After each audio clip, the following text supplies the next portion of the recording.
Welcome to Recalculating America. Like its award-winning book, Recalculating is dedicated to small business in America and has been named the best small business book in the Independent Press Awards competition.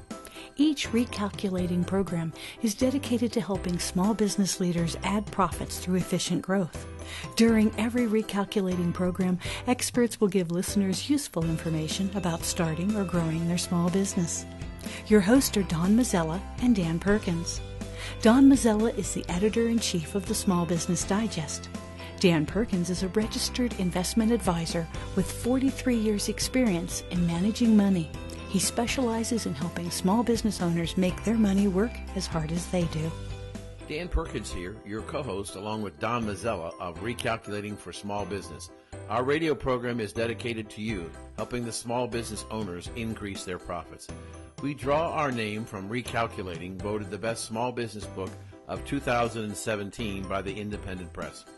In this book, it features contributions of more than 100 presidents, experts, and leaders, all whom offer you ways to grow your small business. Now, here's Don Mazzella. Dan, we really have a great guest with us today. Dan Blatt is one of the most interesting interviews I think we're going to have in a long time.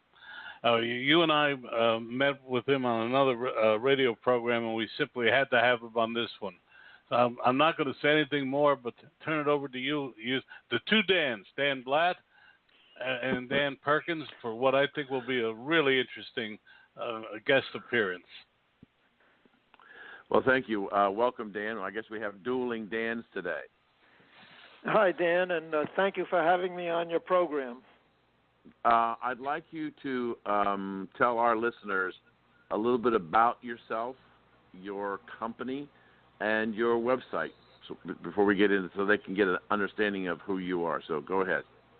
Well, I'm a Harvard-educated attorney, and for the last 50 years or so, I have been engaged in a whole variety of services in government at the agency level and writing about it.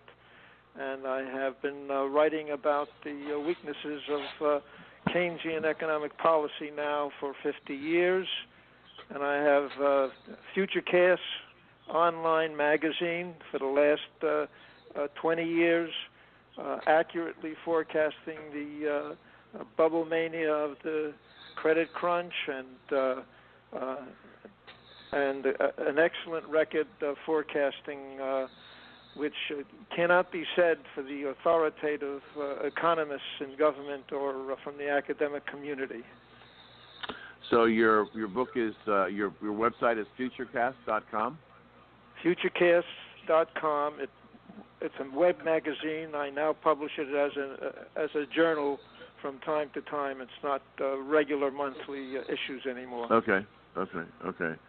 So let's put you in the hot seat right away. So what is your crystal ball telling you about the direction of the economy and the markets from here?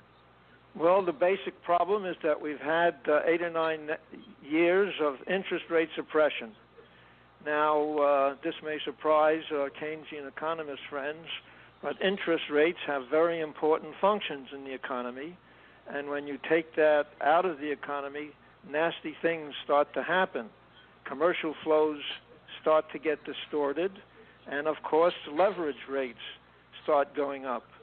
The dollar, being the world's reserve currency, increased leverage rates are going up all over the world, including in fragile economies that will be challenged when interest rates start to go up. The emerging market systems have been gorging on dollar-denominated debts since the credit crunch, and I expect that the canaries in the coal mine will appear abroad before trouble appears here in the United States.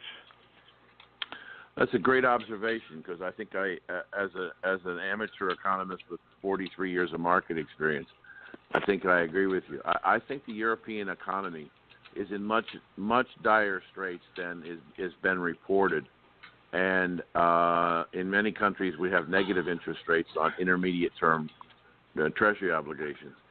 And yet, the idea that lower interest rates would eventually stimulate the recovery in the economy, that philosophy hasn't worked in Europe.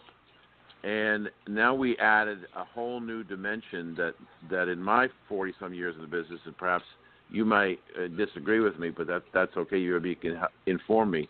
I don't ever remember a time of as much government interference in terms of actually buying government securities in the open market as a monetary policy as is going on literally around the world. Do you know of any other time in history that happened? No, it's a great experiment, a great Keynesian experiment, and the Keynesians, academic economists, are puffing themselves up, claiming success, ignoring the fact that capitalist economic markets have tremendous recuperative powers, and that there has been some recovery, but it has been very tepid. I'm sure that low interest rates have helped, but I'm also certain that a lot of the credit has to be shared by the regular recuperative capabilities of economic markets. Dan, we have our program is Recalculating for Small Business. We are the small business advisory on the radio for people who are looking to start small businesses or people who are running small businesses. And everything that I have read for decades says that the mover of growth and expansion in the U.S. economy is driven by small business. That's organizations with less than 500 people working for them, and a huge percentage of people under 50 own the lion's share of businesses.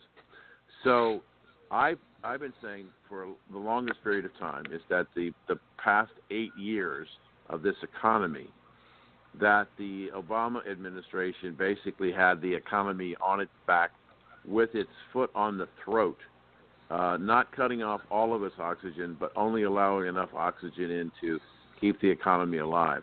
And we've had 8 years of really harsh government control, which has, in some respects, I believe, stifled the desire for people to formulate new businesses. Now we have Mr. Trump coming in, who is a capitalist, more so than Mr. Obama, and he believes in free enterprise. Can Trump save us? Well, I'm glad you asked me, and I'm glad I'm talking to you with your listenership of small business people, because he's been working very hard at it now. We're at the half-year mark on the year, and not quite 6 months of his administration. But it's time to start keeping score, to determine where's the beef. Maybe your listeners can tell you what impact the deregulation efforts of the Trump administration are having. Are they noticeable to them? What more do they think has to be done? Are there trade associations keeping track? It's time to keep score, because as interest rates rise, and they're going to rise very slowly, so there's time, as interest rates rise, they will stress, they will challenge all of the distortions that have grown in the economy during the interest rate suppression period. And only an economy that's flexible and strong will be able to get through this period without untoward impacts. So your listeners, those who are keeping score on what's happening to them and what's important to their businesses and their trade associations, might be able to tell you how things are going. And from time to time, they should be questioned about that. Well, we have on our weekly, we have 2 shows a week, and we have, and each are original shows. We have guests on both shows, and in many cases, we are talking to those guests who are either running a business or provided by legal, whatever. And I can say, if I'm wrong, what we have noticed in the last 4 to 5 months is a huge uptick in the positive outlook of small business people. I mean, we had a guy not too long ago who said for the last 8 years he was hanging on by his fingernails because nobody was doing anything. Nobody could figure out what the policy was going to be, what the regulations were going to be. The government was in chaos and interfering. And yet he now sees more business as people interested and believe there is an opportunity to create small business. So it's anecdotal, but what we're hearing on a regular basis from many, many different segments of our economy, that the small business person is coming back interested in starting or acquiring businesses. So the whole psychology of the opportunity in America has changed dramatically with Mr. Trump coming in, even with the things that he's done. I think that the power of the presidency is the psychological power, not the economic power. I agree with that. I agree with that, but by this time maybe we can start getting some details as well to provide a basis for the psychological. Eventually there has to be some beef there. Where's the beef? And yes. We have to see burdens, regulatory burdens lightened, actual evaluations of that, and you're in a much better position than I am to get details of that. Donna, do you want to ask a question? Well, I want to jump in and ask, is your feeling, Dan, that the economy will improve over the remainder of this year and into next year? I don't see trouble starting from this cause. There could be other things occurring, of course, but from this cause until interest rates, the federal government's, the Federal Reserve's interest rates go substantially north of 3%. It shouldn't happen, although there might be trouble, as I say, abroad before then. But Dan, for our listeners, 3% on what interest rate? Well, the discount rate, the federal funds rate, all the other interest rates go. That's a good point, because you got to watch the bond market. The long-term rates are probably more important to the economy, the larger economy, than the discount rate is, and there could be some volatility in the bond market. There already has been tremendous volatility in the exchange markets, the monetary exchange markets. The dollar-euro exchange rate has vacillated about 20%, 8 times in the 8 or 9 years since the credit crunch. And I'd like to know, if somebody has a business in international markets, how they develop a business plan when the money is bouncing around. You can hedge, but when the money is bouncing around that fast, even hedging becomes difficult. Dan Blatt, let me ask you the question. Being a little bit of an historian, looking at Great Britain at the beginning of the 19th century, where 3% interest rate was considered outrageous, and then, yet it sparked a major revolution in industrialization.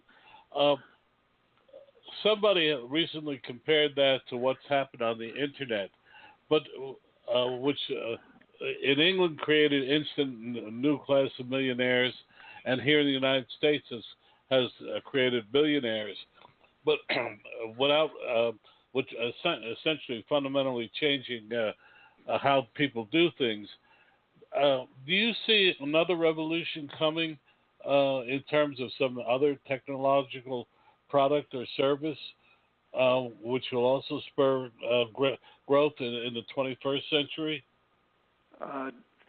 the pace of change is accelerating.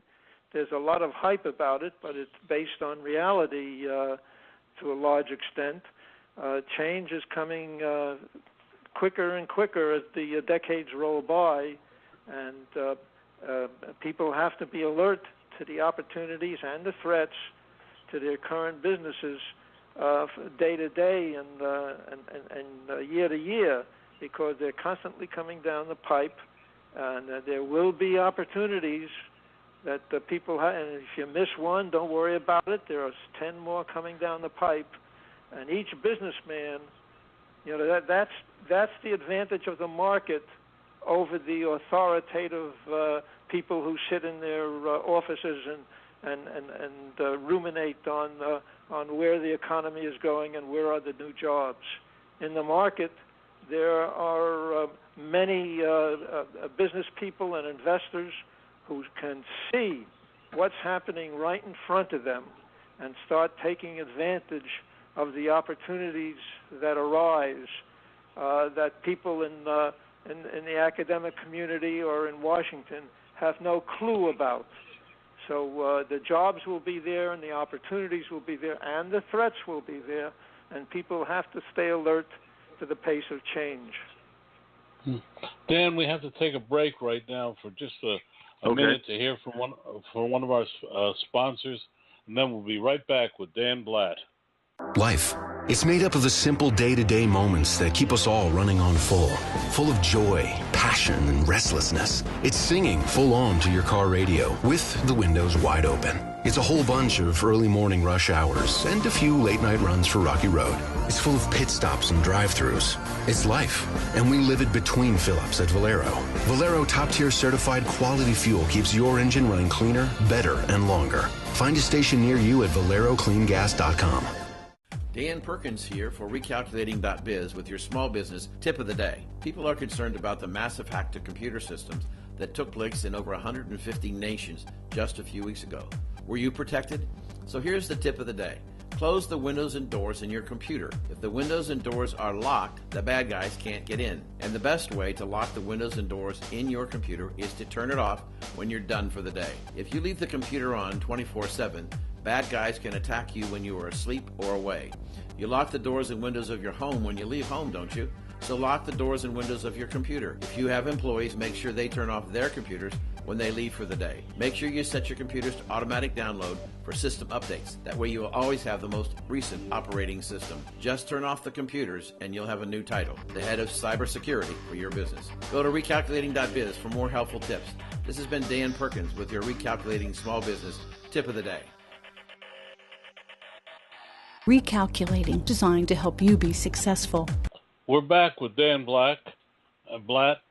He's absolutely a fascinating, I don't know what they call him, economist, futurist, whatever, but every time I listen to him, I don't know about you, Dan Perkins, but I'm just fascinated by what he says. But can I jump in and ask a question? The revolution in electrical or battery-powered cars seems to have overtaken our auto industry, in fact, every industry. If that seems to be a radical change where we're going to see changes. Do you have any comments on that, Dan? Well, the technological advance has been stunning, no question. But I still think we're a little bit short of that revolution sweeping over everything. Right now, it's highly dependent on government subsidies of one type or another. So, it's promising, and it's coming on with a rush. But right now, I think it's a very small percentage of the economy, and it's likely to stay that way until the next, especially in battery capacity, until the next turn of the technological wheel there. I think it's going to be something to be remarked upon more than to be dominant. Well, you notice that when Hong Kong removed its subsidy for battery-powered cars, Tesla sales went down to zero just recently. That's not the only place that will happen. Well, Dan Perkins, back to you. Yeah, I want to follow up on opportunity in the sense of what is different about America versus the rest of the world.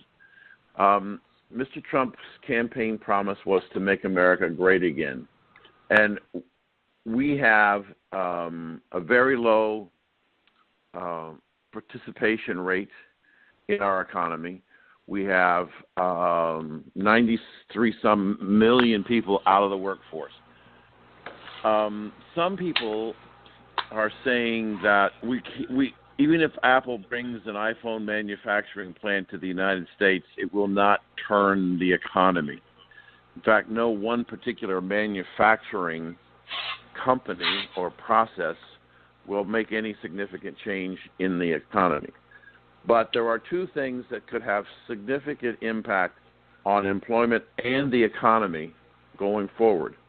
They are energy independence, exploiting our energy resources, making us the energy supplier to the world in oil and natural gas and coal. And the second place is the crumbling infrastructure in the United States creates enormous opportunity for employment. So between those two factors, this economy has the potential to not only be the supplier of energy to the world and put millions of people to work, but also build its infrastructure to be world-class. What do you think of those people's thoughts? Infrastructure spending is a category of government spending which has real economic benefits. Building a bridge to Staten Island, I was there when it was built, and I saw how values increased all up and down the Jersey Shore when that bridge started to be built. Of course, unfortunately, the government also builds bridges to nowhere. So you have to evaluate the actual projects. But yes, right. When it comes to infrastructure spending, I recognize that this is one place where we need government, and where government should be more active.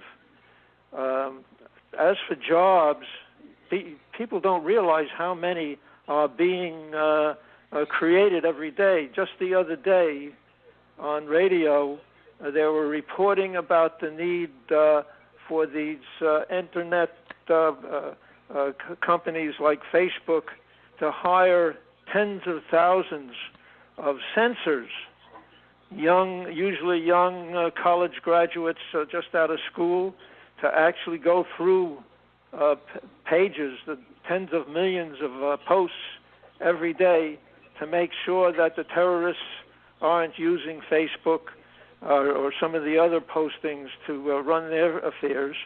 And talk about jobs in large numbers. Yes, the Internet is creating them of necessity. And that's the sort of thing that in Washington or in the academic community nobody would be aware of. But out in the markets, where people see opportunities and problems right in front of them, they take actions. And the actions cumulated amongst all the participants in the markets are what builds the economy and provides the jobs and deals with the economic problems of the moment. Would you agree that, or you don't have to, but of the two that we just talked about, energy development of energy resources and the infrastructure, energy resources has not only the ability to put millions of people back to work and make us energy independent, but has a dramatic impact on our national security? Well, obviously, you don't. The problems in the Middle East and in the oil patches outside the country are real, and besides that, it's awfully good as far as our situation with NATO is concerned, for Europe to be confident that if Russia started using its oil as a weapon, that the United States could step in and fill the needs. You know, any increase in efficiency in an industry as important as energy is going to redound to the benefit of the entire economy and for the nation's political and military situation worldwide. So that goes without saying. But I would say to you that was the most unreported event in the G20 meetings, is that when Mr. Trump said to the European nations and to Poland, many of which depend on 40 to 50% of their natural gas supply from Russia, we are prepared to back you up. We're prepared, if Russia wants to turn off the gas, we'll turn the gas on and bring it to you.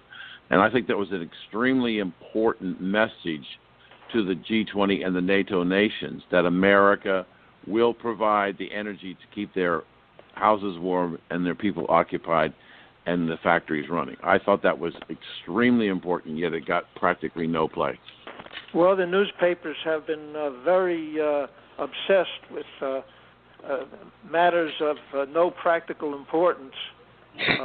The Trump administration actually very quietly has been going about its business and actually compiling a fairly impressive record of accomplishments during these initial months of its administration, and nobody wants to point it out. The list is starting to get long and impressive.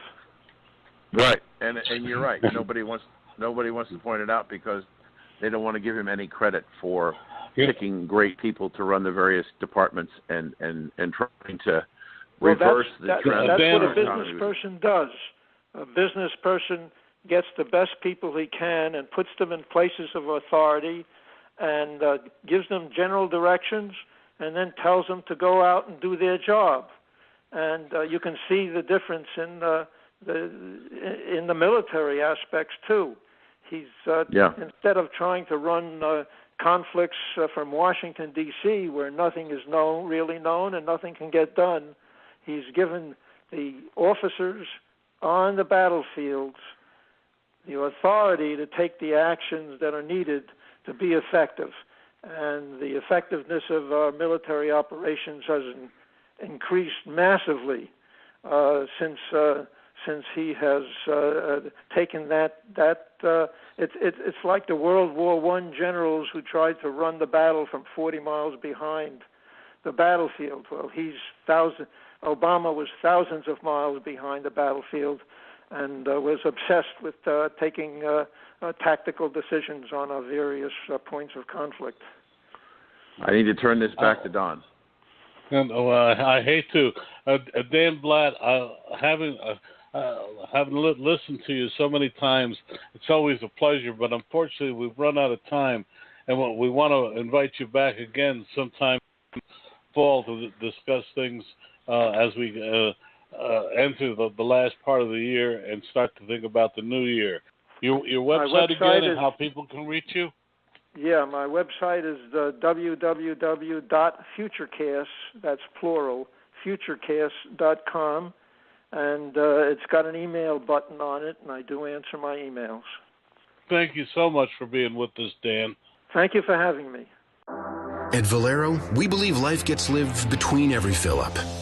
So whether you go down the road on 2 wheels or 4, whether your Wednesday night is spent racing to the grocery store or down a track, and whether you're dropping off the mail, the pizza, the kids, or all of the above, we're here to make sure you're never running on empty. Valero top-tier certified quality fuel keeps your engine running cleaner, better, and longer. Find a station near you at valerocleangas.com. Welcome back to Recalculating, the program dedicated to American small business. Now it's time to bring together our 2 experts, Dan Perkins and Don Mazzella, as they discuss things that are happening now that are affecting your business success. Well, Dan, we really have a terrific guest today. Barb Moran Goodrich is head of the Moran Family of pardon me, I'm all choked up because I'm so enthusiastic about her company and what they're doing. So without a further ado, Dan, I'm just going to turn it over to you and Barbara. Thank you. Good morning, Barbara, and welcome to the show. Well, thank you for having me on. I'm really excited to be able to talk to both of you. Our pleasure. Now let's get some details out of the road. We know your name. We know you own a bunch of different companies. So how we want to know how you want to be identified, and do you have a website? And how do our listeners get a hold of you? Well, okay. So the name of our company, the main company, is Moran Family of Brands, and we're a franchisor, and we franchise Mr. Transmission, Multi-State Transmission, Dr. Nick's Transmission, Milex Car Care. We also have stores in Texas and Oklahoma that are called Altamir Automotive Outfitters. They install window film, the bolt-on accessories, electronics, audio, video, as well as safety equipment, GPS systems, sensors. And we can be reached either at moranfamilyofbrands.com, or we could be reached at mrtransmission.com, or milexcompletecarcare.com, or altamir.com. And we're out of the Chicago, our main office is out of the Chicago area. And I'm just very excited to be able to talk to you about the opportunity that we've been launching out over the past few weeks. Well, we will put on our website this interview, and I'm going to put you on the spot and say, if we could put one web address next to the interview, which one would you like us to put there? How about we put moranfamilyofbrands.com? We'll do that. Super. So when I listen to your name and you say Moran Family, how long has your company been in business? We began in 1990. Prior to that, we were strictly in the automotive remanufacturing business, and my father and I, he asked me, what do you think of franchising? I said, franchising is great. And he said, well, let's get on a plane and go buy a franchise. And that was in 1990. And I started running the company in 99. And then I ended up buying my parents out in 2010. And we have over 120 locations across the United States. And we actually are working with a master franchisee in Africa and going to be opening up locations in Africa and Nigeria. So what was it like, Barb? What was it like to sit down with your mom and dad and say, I'm going to buy you out? Well, it really wasn't very hard. It was a decision that was coming about over a couple of years. And, of course, I did it during the economic crisis, which, most people wouldn't do that, which made it very difficult to get funding. It took me, I had funding, and then all of a sudden the bank was seized and taken over, so I had to start all over. And it took me about a year to find a company that would fund the deal. And but I started the process in December of fall of 2008, and we finally were able to have the deal completed by July 1st of 2010. So it took over a year to get the funding because of the economic situation. Right. Do you have any siblings?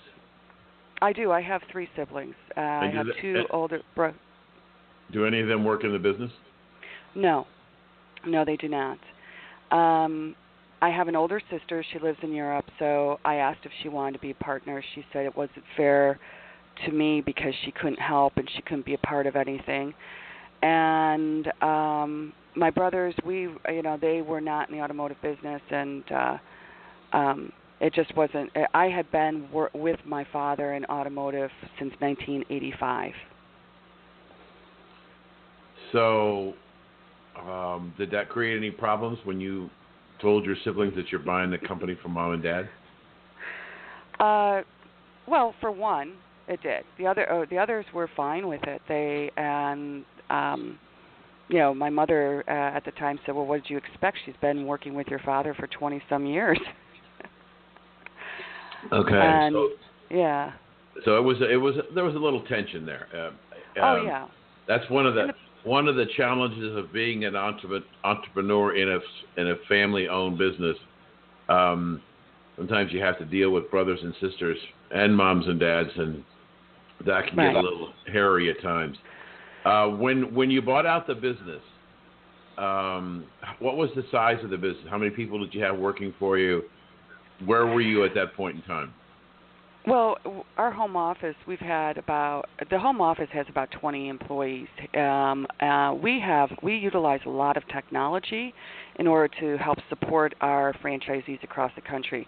If you're looking at the overall, number of employees across the country, it's anywhere up to 1,000 employees within the franchise system. So, one of the things and going back, the reason that I made the decision to approach my parents about buying out their shares was because of the fact of, I was in my 40s at the time, and my parents in their 70s felt they had a different viewpoint of what they were wanting to accomplish at that time. They were ready to pull in on risk, and I were ready to continue to expand on risk. I also felt technology was going to be transitioning greatly, and I felt that we needed to transition, and I felt that we were going to be going into an economic problem at that time, and I was wanting to pull in on the number of people we had and start really reinvesting in the technology aspect to be able to afford to get through what I thought was headed our way. And in the automotive aftermarket, you usually can see the potential of a recession coming before the indicators start showing in the economy. And the reason is because you're repairing people's vehicles. And when they can't afford to have those repairs done, they let the cars sit. So as you are, moving along in business and you see more cars sitting on your lot because more people can't afford the repairs, and then, and they're leaving that one car that broke down and they're using the other car and everybody's carpooling in the family, you start to say, what's going on? So, automotive aftermarket can have that indicator occur first versus other industries. So right now, looking at your crystal ball and the things that help you guide your business, what are the signals? Well, first of all, I believe that there will. Let's talk about first that the automotive outlook for employment. The U.S. Census Bureau and Employment Statistics, they have evaluated that there is going to be an 8% increase in employment need and employment within the automotive repair and maintenance going into 2024. There are going to be the franchise sector, which we are a part of, believes that there is going to continue to be a growth, and in fact they're looking at a growth between 2015 through 2017 of 5.3%. That's with establishment, employment, and GDP. In the automotive aftermarket, there are more vehicles on the road every day. There are more miles driven. Gas prices have stayed pretty low in comparison to where they were 5 years ago, 4 years ago, and so individuals are driving more. Now, yes, we are transitioning much of the industry into hybrids and electronic vehicles and even hydrogen vehicles, and they will still need to be repaired. And in fact, they may have to have more maintenance work done because computers are very finicky. The sensors go out all the time, or 1 minute they're telling you you're on the road or you're off the road, and those need updates. A lot of things, they're just like your computers that you have either in your company or at your home. You have to do updates. Think about Microsoft. They're updating all the time, and, Apple wants to update all the time. Well, I wanted to ask you one more question, then we'll turn it over to Don before we get to break. In listening to you, as we spoke in the pre-show, our audience are entrepreneurs, people who are either in small businesses or thinking about starting small businesses. And based on what you're talking about, the automotive aftermarket, it would appear, as a novice as I am to what you're talking about, that the opportunity in the automotive aftermarket franchise might be something that some of our listeners might be interested in looking in. So give us a sense, if you can, Barb, what does it cost to get into a franchise, and are there different franchises? I know there are different franchises, but are you seeing growth more in one versus the other? So give us a sense of, I want to get into your business as a franchisee. What's it going to cost me? Okay, so let's go with, first of all, if you are looking at specifically wanting to go into a Mr. Transmission co-branded Milex, it's going to be about $290,000, and that's going to include all your equipment. It's going to include all the training. It's going to include all of the inventory and location, setup, your signage, everything. It's the whole package. If you're looking at doing something at a lower level, then the Altamir Automotive Outfitters, that's under a $200,000 investment. And that one is where you're going to be working with window film. You'll have, again, the equipment, the inventory. The store it's more of a retail store, and so our system, the way it operates, is it's digital in the marketing that occurs within the store. You don't walk into the store and have a whole bunch of shelves of empty boxes of speakers and things like that. That's not what our business is. Our business is about having digital displays that show you and interact with you on your vehicle, your specific vehicle, and what you can do to it and what it would look like if you had certain window film put into there. That's one of the lower level ones. And we also have with that the co-branded called SmartView, which is where you could do residential and commercial window film, security window film, or UV protection window film. That's the one that's under $200,000. The reason that franchising is probably the better aspect of going into in the automotive area is because automotive, as it grows, as it changes, and it's changing quickly, and it's been changing quickly, the technology aspect is a real need that we are able to offer to individuals. We're able to work with technical support hotlines that we have. We're able to help guide you through various concerns you may have, employment aspects as far as, the recruitment aspect. You may not know, is he a good mechanic or technician, how do I know that? We're able to help you figure that out. We're able to provide testing and put them through that process so that you know that the person that you're bringing into your business knows what they're doing. Well, Don. We have to take a break right now, Dan, to hear from one of our. This is a fascinating interview. I'm happy to just sit here quietly and listen to the two of you. But right now we do have to take a break for our advertisers, and we'll be right back with Barb Moran Goodrich and the Moran Brands. Before you hear this or this, or even this. Before you turn a key, step on the gas and let it rip. Before you get up and out and on the road, you have to be fueled by something. Make sure that something is Valero. Valero top-tier certified quality fuel keeps your engine running cleaner, better, and longer. Find a station near you at valerocleangas.com. Dan Perkins here from recalculating.biz with your small business tip of the day. Small business funding is easier these days thanks to a new breed of lender called fintech lenders. These internet-based lenders cut the time between applying for funds and getting the funds to just hours instead of months.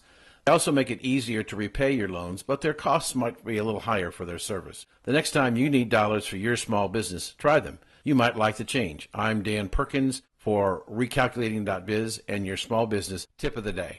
Welcome back to Recalculating, the program dedicated to American small business.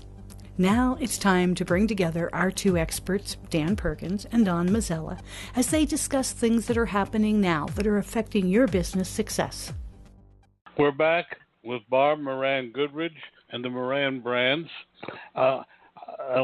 She's also here to talk about a very unusual program she has for younger people.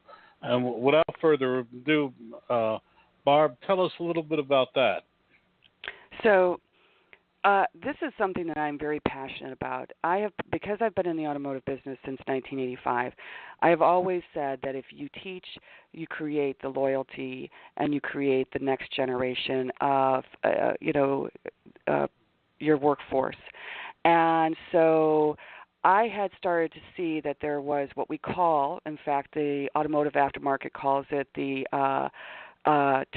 tech's graying and needing fresh faces. So right now, 55 and up in age, that makes up 38% of the workforce in the automotive technicians. 31% of the workforce is aged 45 to 54. 17% of the workforce is 35 to 44. And 10.8% of the workforce is 25 to 34, and 2% is 18 to 24. That's scary. We are going to have, as Mike Rowe says, a tsunami effect on the skill gap. It's happening now, and it will get worse, as you can see, based on the ages. We do not have the younger generation going into skill positions. And so I'm very passionate about this because my father never finished school. He was a box cutter at American Can, and he had an opportunity to learn how to be a mechanic from a gentleman named Bill. And because of that, he ended up becoming a mechanic. He then ended up buying his first gas station. He put all his money into it. It was just unbelievable, the hard work he did. And he went from there to body shop, to repair shop, to dealership, and then into remanufacturing, and then to franchising, because he believed in the American dream. And in order to have that, you have to start with a trade. And this industry has such an opportunity. The individuals that work in this industry, that excel in this industry, they make a very good living. They are very well paid. So we have, what we're doing is an internship program, 2 points to it. The first one is where if you're in high school and you're really not sure what you want to do, we'll have you come into one of our facilities, and you can work there. You can learn. You can observe, see what everyone's doing. You can decide, is this what I want? And maybe it's not. If it is what you want, then we're going to connect you up with what is called Tech Force Foundation, which is a nonprofit foundation that will help to get you scholarships in the vocational area.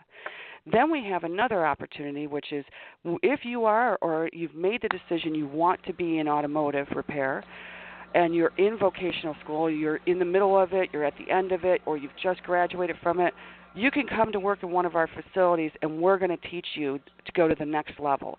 Because many of these individuals, when they come out, they're still too green to be at a level where they're actually doing some really significant repairs.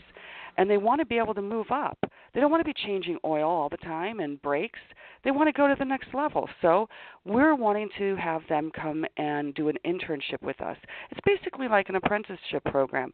They would be getting paid, and it would be at one of the facilities that is participating in the program. We have just launched it out 2 weeks ago, and we've had many franchisees signing up for it, and we're getting them listed within our websites. And then we're also going to put in the career section, we're going to put in there videos from our franchisees that have started out sweeping floors and went from sweeping floors to being a mechanic to owning their own business and what it's done for them in their lives. And we want to try to get the next generation, the young kids, to see there is so much opportunity in the automotive aftermarket, and to become a technician is a really rewarding position to have in a rewarding career. Um, that's a fascinating program, and it creates about a gazillion questions, and I don't have time to do a gazillion, so I have to pare it down to a couple. Um, I understand and absolutely support. Not only are we going to do we need car mechanics, we need good carpenters and plumbers and electricians and roofers and on and on and on. And while I absolutely agree with you, we've got to find a way to engage with young people to get involved.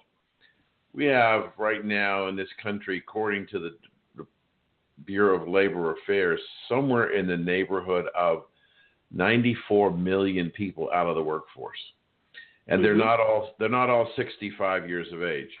We have a lot of people probably in their 40s or 50s who got laid off, have not been able to find work, and so part of the gap of the need of the 8% that you talked about earlier in the program can clearly come from people who are in their 40s or 50s who can still give an employer many, many years of service and still have an opportunity, if they like what they're doing, to become their own franchisee, over time and try and set up their own business. So there is a huge number of people who have some skills, maybe not automotive skills, but have some work experience and skills that are not being cultivated because of the desire perhaps maybe to want to have younger people. And I'm not saying we shouldn't have younger people. I'm just saying, are you encouraging people to look at franchisees to look at those people who've lost their jobs and have to move on to try and do something else as also another possible source of employees? Oh, absolutely. Absolutely. This is not about, just focusing on the younger people. Yes, we want to have the younger generation look at this as an opportunity because of the fact that there's such a low amount coming into it. But you have those that are the ages of 34 to 54 that, you're right, that are at a point where they're either underemployed or unemployed, that can actually look at another trade. And it's not just the automotive repair industry. As you said, there's going to be a need for plumbers, electricians, welders, and there is, the ability to look at scholarships. In fact, again, going back to Tech Force Foundation, is a nonprofit, and their focus is on the transportation industry, all the way from trains, planes, automobiles to ships, and anything within the trades area along that aspect. They have scholarships and grants they're going to be offering out.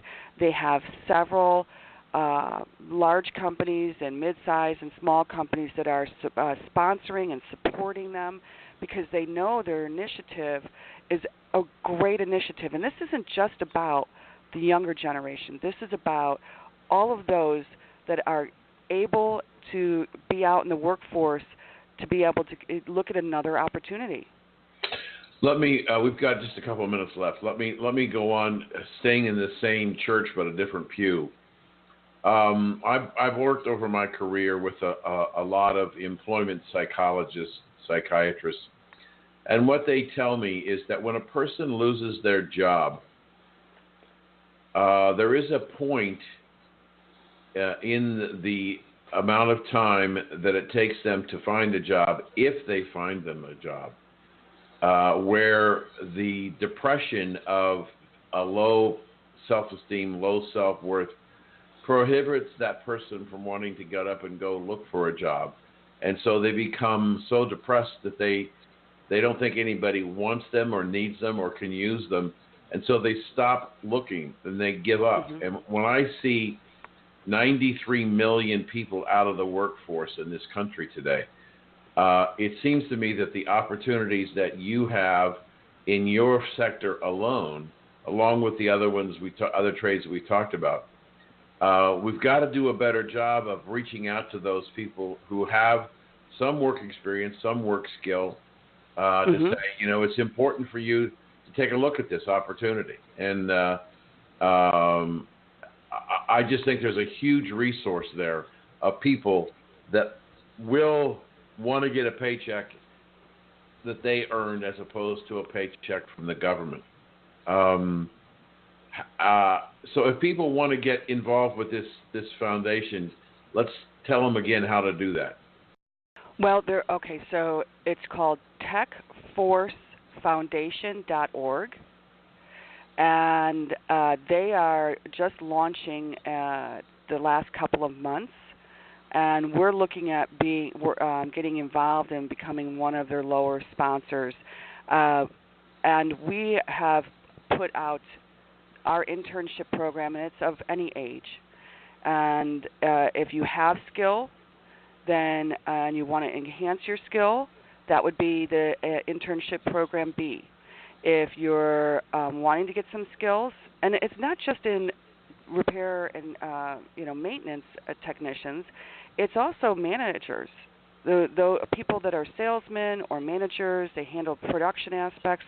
Those are all jobs that we could train people on. We have free training courses that we do for our franchisees. They send their, managers and salespeople to us all the time.